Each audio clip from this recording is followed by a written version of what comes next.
하나님 말씀 보겠습니다. 데살로니가 전서 2장 1절부터 8절까지 말씀입니다. 신약성경 329페이지입니다. 데살로니가 전서 2장 1절부터 8절까지 말씀 지금 공독합니다. 형제들아, 우리가 너희 가운데 들어감이 헛되지 않은 줄을 너희가 친히 아나니, 너희 아는 바와 같이 우리가 먼저 빌립보에서 고난과 능욕을 당하였으나 우리 하나님을 힘입어 많은 싸움 중에 하나님의 복음을 너희에게 말하였노라. 우리의 권면은 간사에서나 부정에서 나는 것도 아니요 괴계에 있는 것도 아니라 오직 하나님의 옳게 여기심을 입어 복음 전할 부탁을 받았으니, 우리가 이와 같이 말함은 사람을 기쁘게 하려 함이 아니요 오직 우리 마음을 감찰하시는 하나님을 기쁘시게 하려 함이니라. 너희도 알거니와 우리가 아무 때에도 아침에 말이나 탐심의 탈을 쓰지 아니한 것을 하나님이 증거하시느니라. 우리가 그리스도의 사도로 능히 존중할 터이나 그런 너희에게든지 다른 이에게든지 사람에게는 영광을 굳지 아니하고, 오직 우리가 너희 가운데 유순한 자가 되어 유모가 자기 자녀를 기른 것 같이 하였으니, 우리가 이같이 너희를 사모하여 하나님의 복음으로만 아니라 우리 목숨까지 너희에게 주기를 즐겨함은 너희가 우리의 사랑하는 자 됨이니라. 아멘. 정승호라고 하는 시인이 있습니다. 이 사람이 그 윤동주 시집이 든 가방을 들고라고 하는 제목의 시를 썼어요. 그 시의 한 면을 보니까 이런 글귀가 있습니다. 나는 왜 아침 출근길에 구두에 질펀하게 오줌을 싸놓은 강아지도 한 마리 용서하지 못하는가. 윤동주 시인은 그 일제 강점기 때에 있었던 시인입니다. 저항 시인이면서 또 부드러운 서정시를 주로 썼던 그런 시인입니다. 그러니까 서정시 하면은 주로 사랑을 노래하고 그런 거 아닙니까? 그런데 이 정승화라고 하는 시인이 자기 가방에 늘 그 윤동주 시집을 가지고 이렇게 다닌다는 거죠. 근데 시집이 들어있는 그 가방을 들고 출근을 하려고 하는데 집에서 키우는 강아지가 구두에다가 오줌을 싸버렸다는 거죠. 여러분 같으면 출근 직전에 강아지가 구두에 오줌을 쌌을 때 어떻게 반응이 나올까요? 반응이 그냥 그럴 수 있다라고 이렇게 나올까요? 아니면 분노가 나올까요? 여기 지금 정승호 시인이 그런 거예요. 분노가 확 일어났다는 거죠. 그런데 자기 가방에 자기도 시인이고 자기도 이제 그런 마음을 담겠다라고 하면서 윤동주 시집을 들고 있다는, 가방에 늘 놓고 다닌다는 거죠. 그 윤동주 시집의 내용이 주로 사랑하자, 너롭게 용서해주자 그런 내용이었다는 거예요. 그런 시집을 늘 읽고 그렇게 닮아가야겠다고 하면서 그렇게 늘 가방 속에 그 시집을 들고 다니면서도 문 앞에 딱 나가지고 자기 구두에 강아지가 오줌을 쫙 싸놓은 그것을 보고 분노가 막 치밀고 그냥 용서해주지 못했다라고 그런 내용인 것입니다. 그래서 그 강아지 한 마리조차도 용서할 수 없는 나라고 하는 그런 내용이겠죠. 우리는 강아지 한 마리조차 진심으로 사랑하지 못한다라는 것입니다. 그래서 내 마음에 또 내 뜻에 맞지 않으면 불호령을 내리고 불화와 같이 그렇게 분노를 표출하는 것이 대부분의 사람들의 그런 심령일 것이다, 이렇게 생각을 합니다. 조금 참아주고 받아주고 양보하는 것조차 힘들어합니다. 그런데 그런 심정을 가지고 있는 우리에게 이 성경은 원수까지 사랑하라 이렇게 말합니다. 그래서 우리는 늘 그러잖아요. 나를 원수까지도 사랑하는 그런 사람이 되게 해주옵소서. 그렇게 기도도 하지 않습니까? 이것이 하나님의 말씀이고 예수님께서 우리에게 말씀하신 것이다, 명령한 것이다 라고 이렇게 믿고 있지 않습니까? 근데 현실에 가서 보면은 강아지가 내 구두에 오줌 싸는 것 때문에 그 강아지조차도 사랑하지 못하고 몽둥이를 들고 쫓아다니는 그런 상황이다 라고 하는 것입니다. 그래서 그런 거 보면은 사랑이라고 하는 것이 쉬운 것 같지만 참 그 길을 가는 것은 멀고도 힘든 길이다. 전혀 쉽지 않은 길이다. 그것이 바로 사랑하는 길이다. 라고 이렇게 여겨지는 것입니다. 그럼에도 불구하고 그렇게 어렵고 힘든 길임에도 불구하고 우리는 그 사랑의 길을 가야만 합니다.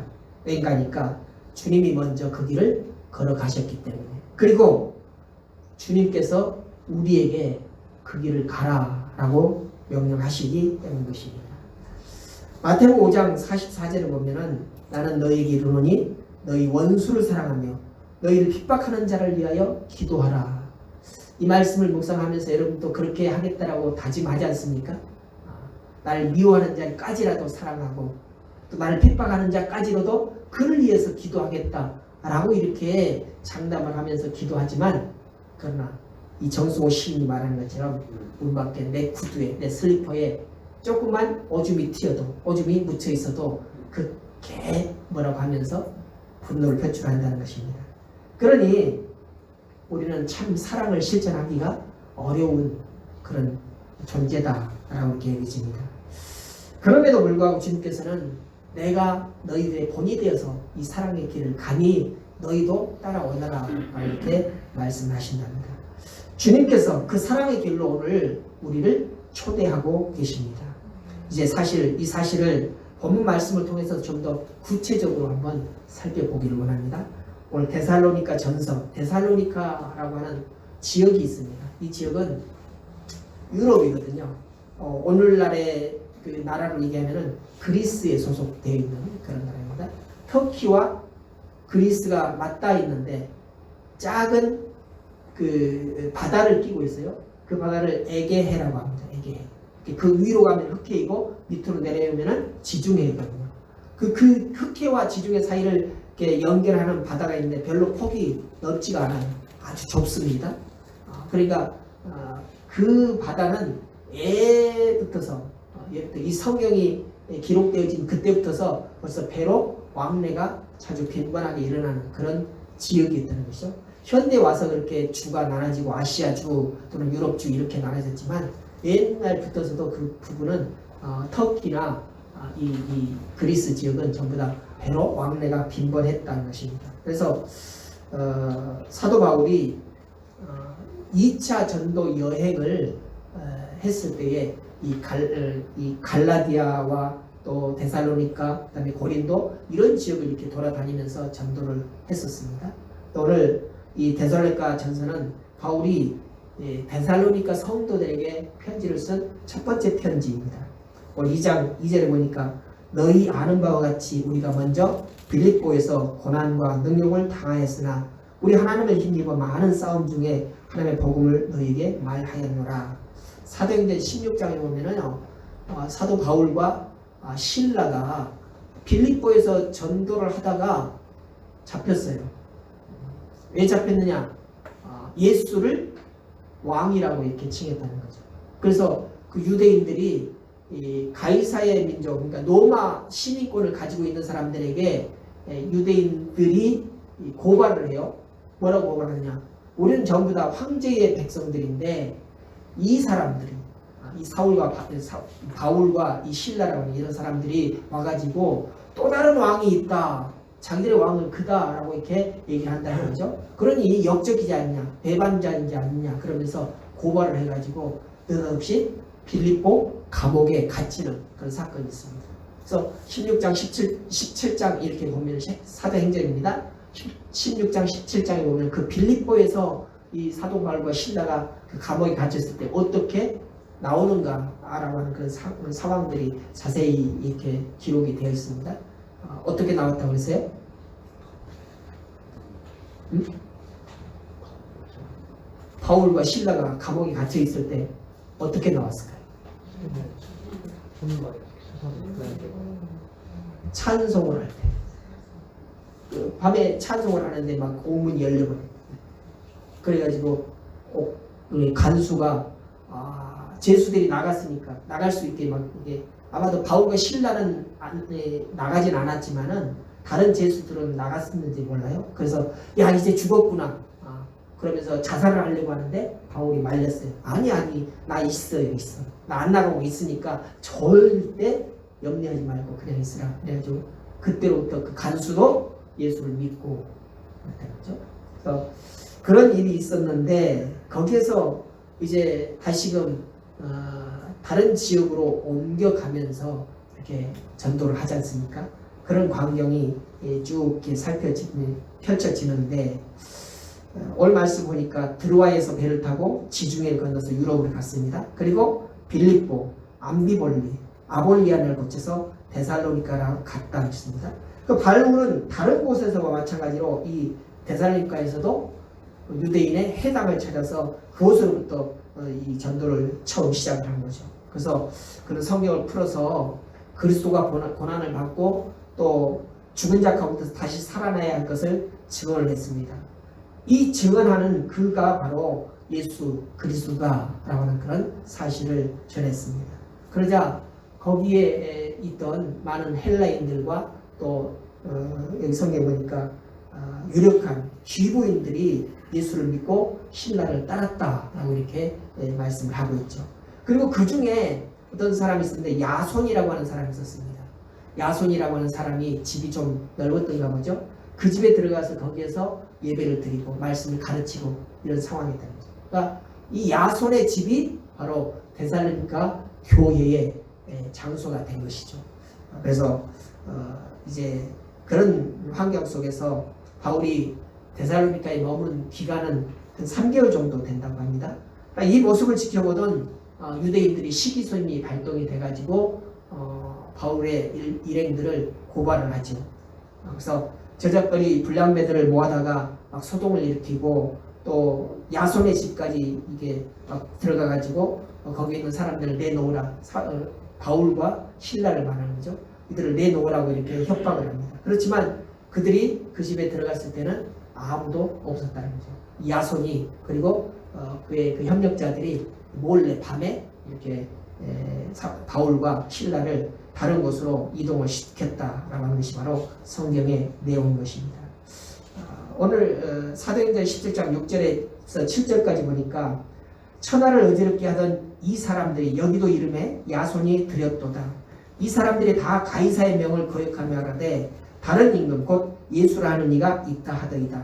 그러니까 이 황제 외에 다른 왕이 있다고 하면서 자기네들은 그 왕에 소속된 그런 백성이다라고 이렇게 하면서 돌아다닌다는 거죠. 그게 반역이고 또 황제에게는 죄되는 것이다라고 하면서 그들을 고발했다는 것입니다. 그래서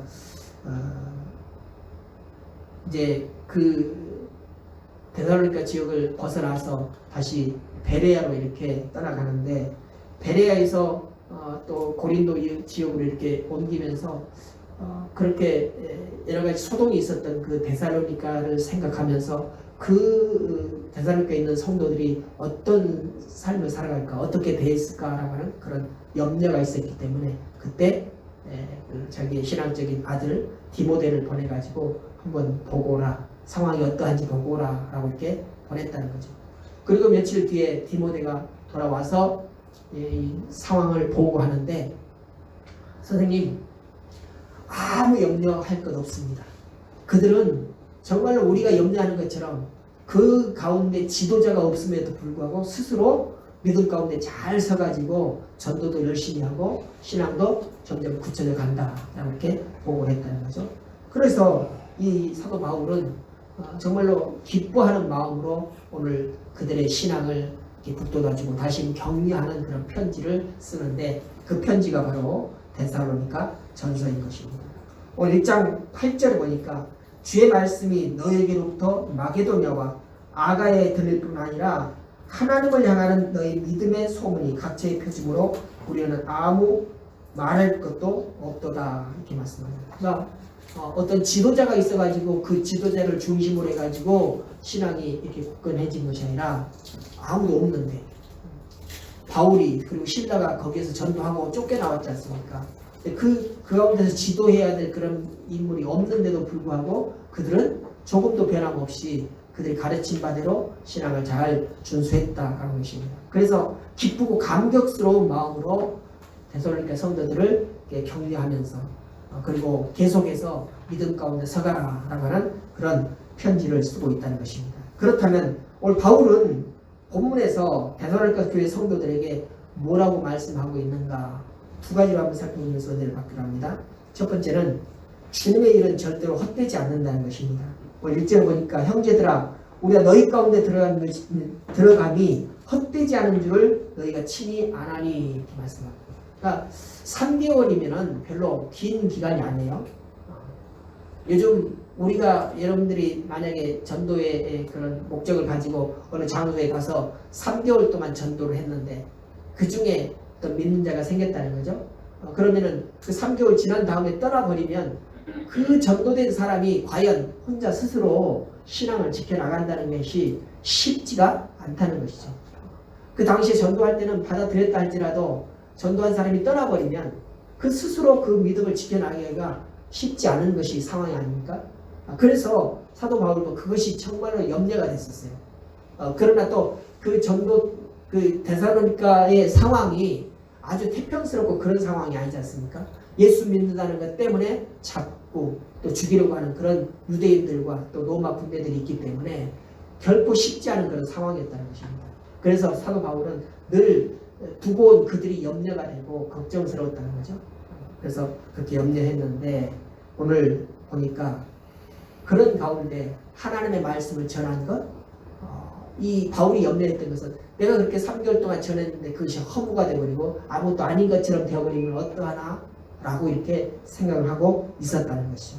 그런데 놀랍게도 디모데의 보고를 받고 보니 염려할 것이 하나도 없고, 그것은 바로 하나님의 행하시는 일은, 하나님의 일은 절대로 헛되지 않다라는 것을 알았다는 것입니다. 그래서 오늘 바울은 주님의 일은 전혀 헛됨이 없구나 라고 이렇게 감격을 하고 있는 것입니다. 심리학자 칼 융이라고 하는 사람이 이런 말을 했어요. 우리 시대에 가장 심한 신경쇠약, 노이로제는 허무이다. 신경쇠약, 노이로제 이런 것들은 허무다는 것입니다. 그러니까 내가 열심히 일했는데, 내가 힘을 다해서 뭔가를 만들어 놨는데 아무것도 아닌 것처럼 되어버릴 때 사람들은 거기에 대해서 신경쇠약이 걸리게 된다는 것입니다. 여러분들 한번 생각해 보십시오. 내가 뭐 때문에 이렇게 고민하고 뭘 가지고 밤새 씨름을 하는지 보면은 내가 어제 해놨던 것, 낮에 해놨던 것, 이게 되게 염려가 될 때 그렇지 않습니까? 아직 이루어지지도 않았는데 그것을 걱정하는 것들 보면 되게 이것 허무한 것들을 가지고 걱정하다는 거죠. 그래서 그것들을 보면서 내가 100이라고 하는 숫자만큼 그렇게 걱정을 하고 염려해도 그 염려, 그 문제가 아무런 영향력이 없다는 것입니다. 내가 이 문제를 가지고 이 문제가 해결이 되기를 원하는 그런 마음으로 마음을 쓰고 막 괴롭힌 그런 심령이 된다 할지라도 그것이 이 문제를 풀어나가는 데는 아무런 영향이 있지 못하다는 것입니다. 이것을 허무라고 하는데, 이 허무가 가장 신경쇠약이나 또는 노이로제의 원인이다 라고 이렇게 말하고 있어요. 그래서 우리 마음속에는 채울 수 없는 그런 구석들이 있습니다. 다시 말해서 허무감이 자리 잡고 있다는 것입니다. 또 내가 심혈을 기울이는 일에 결국 헛되지는 않을까라고 하는 그런 불안과 초조가 현대인에게는 많이 자리 잡고 있다는 것입니다. 그래서 일찍이 솔로몬 왕도 그렇지 않습니까? 잠언에서 헛되고 헛되니 모든 것이 헛되도다 이렇게 노래하고 있습니다. 이처럼 우리가 해 아래서 수고하고 열심히 땀 흘리는 것이 결단코 헛되고 헛되는 것이 참으로 많다는 것을 우리는 알고 있습니다. 땀 흘려 노력하지만 우리가 원하고 바라는 그대로 되지 않는 것이 허다하다라는 것도 우리는 알고 있죠. 그래서 우리는 그런 것들이 우리의 기대하는 바를 채워지지 못하는 것도 또한 알게 되는 것입니다.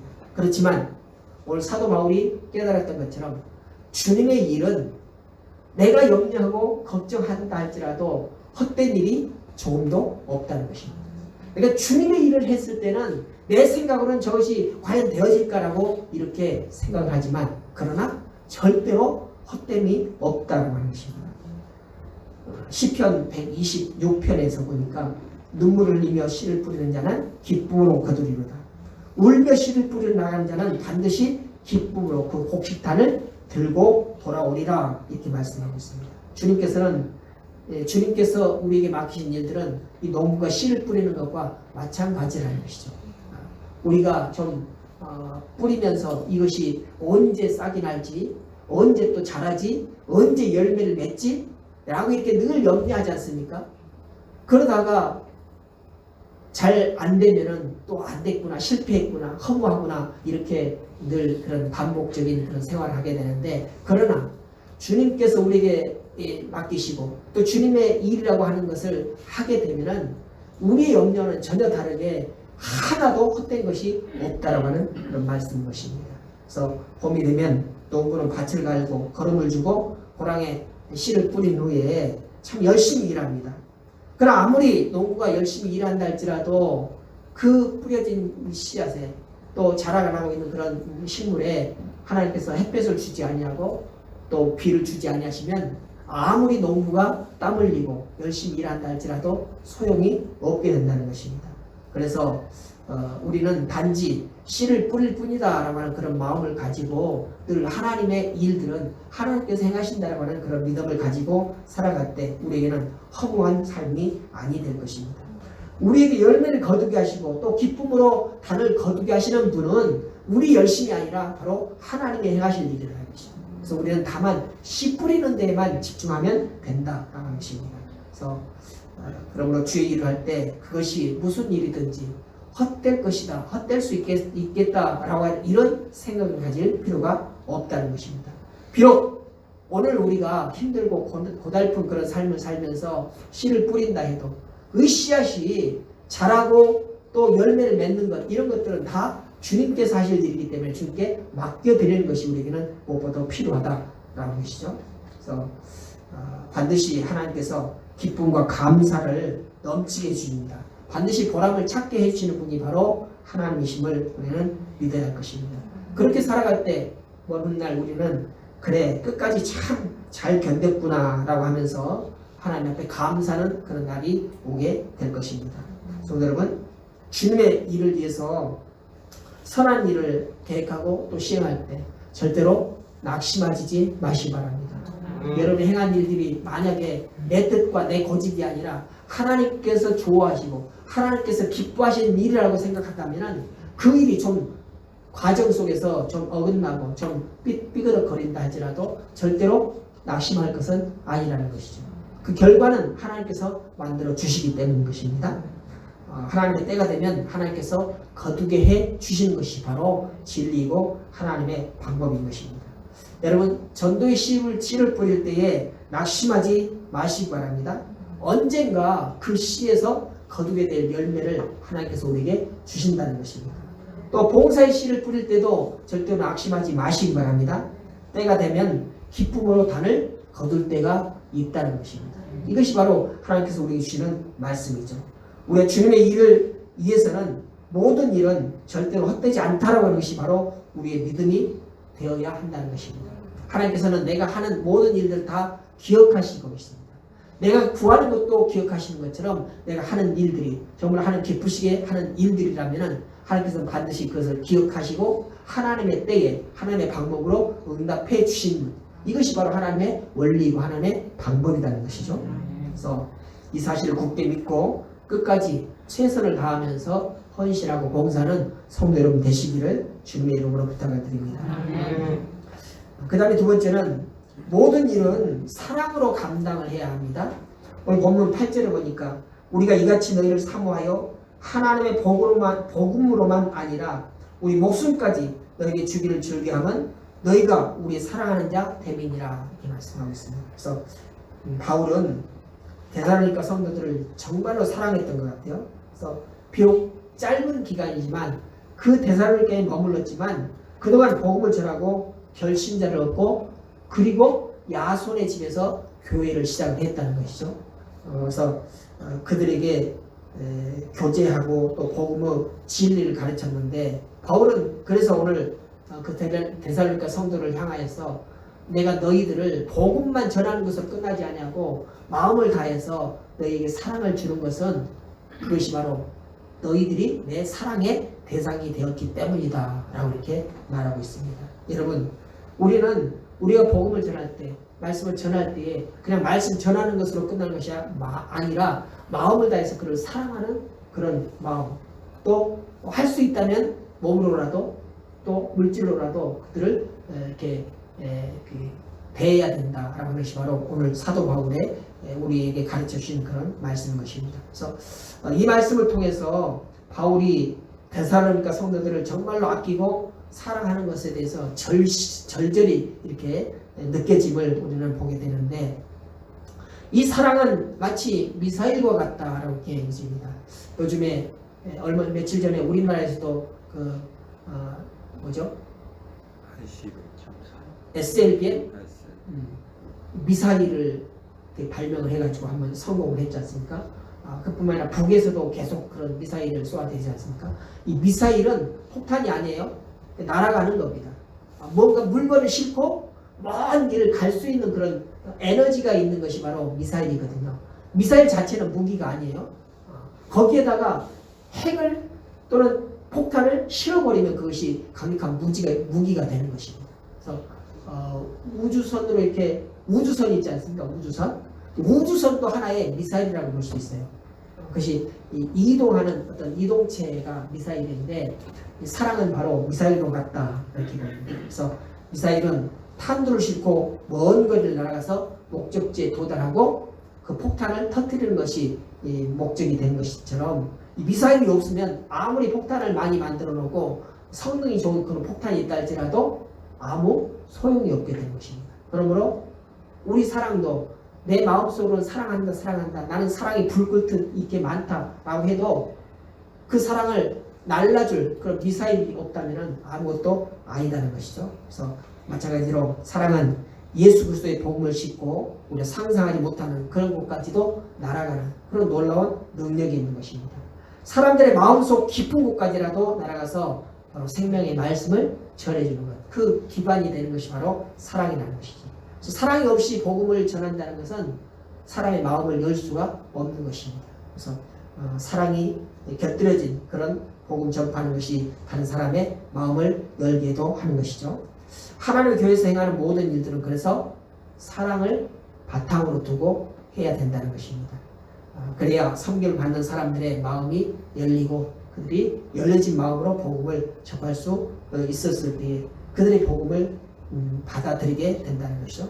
그래서 그 열린 마음에 섬김의 참뜻이 전달되어서 또한 변화가 일어나게 되는 것입니다. 그래서 주님이 제자들에게 주신 세 계명, 그것이 바로 사랑이었지 않습니까? 첫째 사랑은 하나님에 대한 사랑, 두 번째 사랑은 이웃에 대한 사랑. 이것이 가장 크고 놀라운 계명이다 라고 이렇게 말씀하셨던 것처럼, 이 우리의 하나님의 백성된 우리는 모든 일을 할 때마다 사랑의 근간을 두고 행해야 된다라는 것이 바로 오늘 본문에 가르쳐준 말씀인 것입니다. 요한복음 13장 34절 35절에 보니까 새 계명을 너희에게 주노니 서로 사랑하라. 내가 너희를 사랑한 것 같이 너희도 서로 사랑하라. 너희가 서로 사랑하면 이로써 모든 사람이 너희가 내 제자인 줄 알리라 이렇게 말씀합니다. 그래서 예수님께서 그렇게 복잡하고 지킬 수 없을 것만 같은 그런 율법을 아주 압축해서 이 엑기스만 우리에게 주시는 것이 바로 하나님 사랑, 이웃 사랑이라고 하는 그런 말씀인 것입니다. 몇 년 전에 소천하신 황수관 박사님이라고 하는 분이 있죠. 황수관 박사님이 의사이고 또 많은 매스컴을 통해서 우리에게 의료적인 그런 상식적인 것들을 많이 전해 주었는데, 그분에 대한 이야기 중에 하나가 있습니다. 그런 6.25 전쟁이 끝난 후에 어느 날 어린 황수관은 홍역을 앓았던 거예요. 그때 당시에 홍역이 심하고 또 홍역을 앓으면 대부분 죽게 되는 그런 질병이었다는 거죠. 요즘은 예방주사도 많고 홍역이 걸린다 할지라도 치료하는 그런 방법들이 발전이 됐기 때문에 낫습니다만, 당시에는 홍역이 걸리면 죽게 되는 것이 법칙이었다는 거죠. 그래서 황수관도 홍역을 걸려가지고 거의 죽게 되었습니다.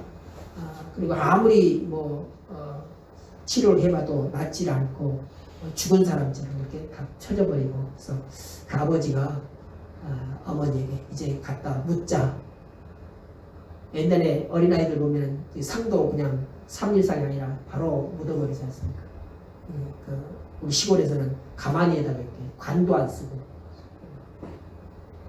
그렇게 이제 뒷산에 갖다 묻자라고 이렇게 얘기를 합니다. 근데 그때 어머니는 하나님이 살아계시다면 내 아들을 살려주십시오 라고 하면서 혀로 그 얼굴부터 시작을 해가지고 온몸을 이렇게 핥았다는 거죠.